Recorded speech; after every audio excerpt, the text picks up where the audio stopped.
When it comes to Hugo Chavez, the faithful still believe.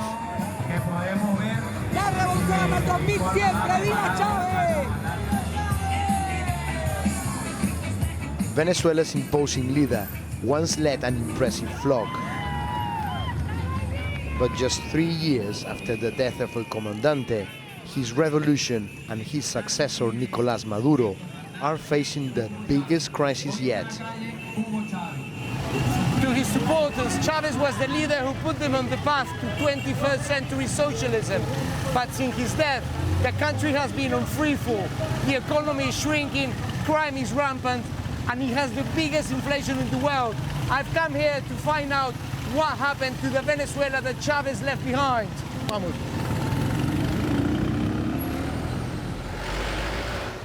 My journey started in the capital, Caracas, and a new reality for post-Chavez Venezuela. ¿Desde qué hora está haciendo la cola? Wow, uno cuando se viene para acá se viene de las 4 o 5 de la mañana para comprar nada más que 2 kilos de arroz y 2 kilos de pasta. Y si es que hay. ¿Lo extrañas a Chávez? ¿A quién? ¿A quién? No, mi amor, antes éramos súper ricos, éramos felices, pero no, muchos no se dieron cuenta que éramos súper ricos.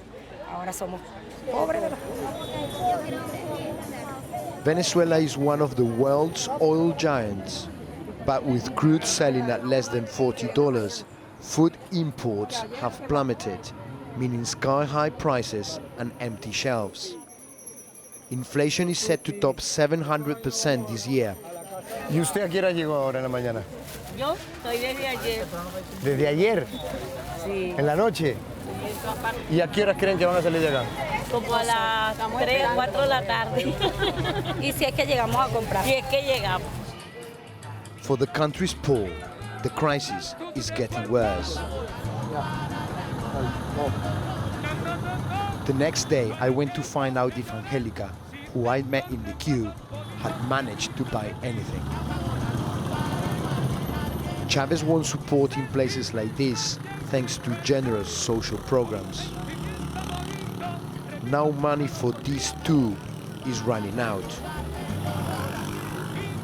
Up here, the view may be panoramic, but life is a struggle. Buenas, señora Angélica. Buenas. In her small house on the hillside, Angelica lives with her family. ¿Ellos son sus hijos? Ella es mi Hola. nieta, mi sobrina, Hola, hola. mi sobrina, que ella es mi hija. Hola, ¿cómo estás?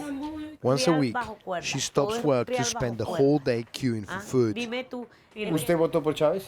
Yo voté por Chávez y Chávez era muy buen presidente. Pero los que estaban con él, lo que querían era todo para ellos. Todo para ellos, todo para ellos. Se murió él y los que él dejó, bueno, terminaron desbarata esta mierda. Si el amor que yo tenía, yo no lo pude Our next stop, Barinas, Chavez's home state, and where his revolution began with land reform. This is Venezuela's Wild West. A child of the revolution, 18-year-old Jesus Parra, works this land with his extended family. Buenas tardes, ¿qué tal? Buenas, ¿qué tal? His farm was expropriated from a rich landowner in 2003 and given to a cooperative. I joined him as he took to the fields. The plan here was to produce more than ever before, by the people, for the people. Así es cuando Chávez llegó al poder. Y Chávez fue Chávez. Está Maduro, pero Maduro no va a ser igual. ¿Y tú estás acá por Chávez? Claro, ¿Por qué? porque Chávez fue el que dio la orden para que esto lo retomaran y produciera a la gente. 3,500 cows once grazed here. Now Jesus and his family look after 50. The government confiscated 3 million hectares between 2004 and 2010. But food production tumbled, and much land now stands idle. Yet the production of what lies beneath will decide its future. Venezuela's lifeblood is barely flowing. Oil earns 95% of its income, and production has slowed to a trickle. But thanks to government subsidies, filling your car here costs less than 10p. Meaning a booming black market trade in cheap petrol with neighboring Colombia.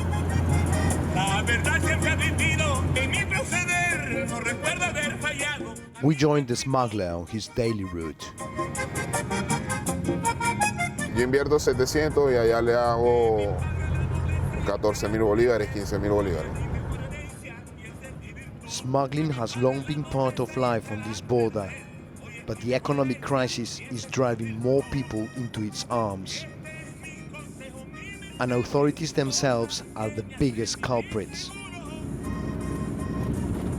Ellos envían sus camiones y cuando lo paran, los choferes lo llaman a ellos, hey, mira, ve que ese camión es mío, déjalo pasar tranquilamente. ¿Quiénes son ellos? Los guardias, los militares, gente conectada, pues. Lo mío no es nada. Lo mío es quitarle un vaso de agua al mar. Just before the last official border outpost, we turn into no man's land. The whole area is controlled by armed groups. Está la FARC, el ELN, ladrones comunes, o sea, cantidad de riesgo y peligro. El ejército te ve por ahí, te echa tiro. He tenido compañeros que han muerto. Every 10 meters, there's a checkpoint.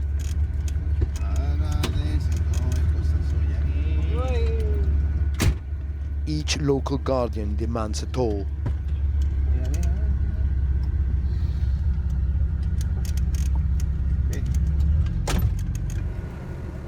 We're on a dirt road close to the border where cars like this go back and forth every day, loaded with subsidized petrol, which they sell in Colombia for quite a huge profit.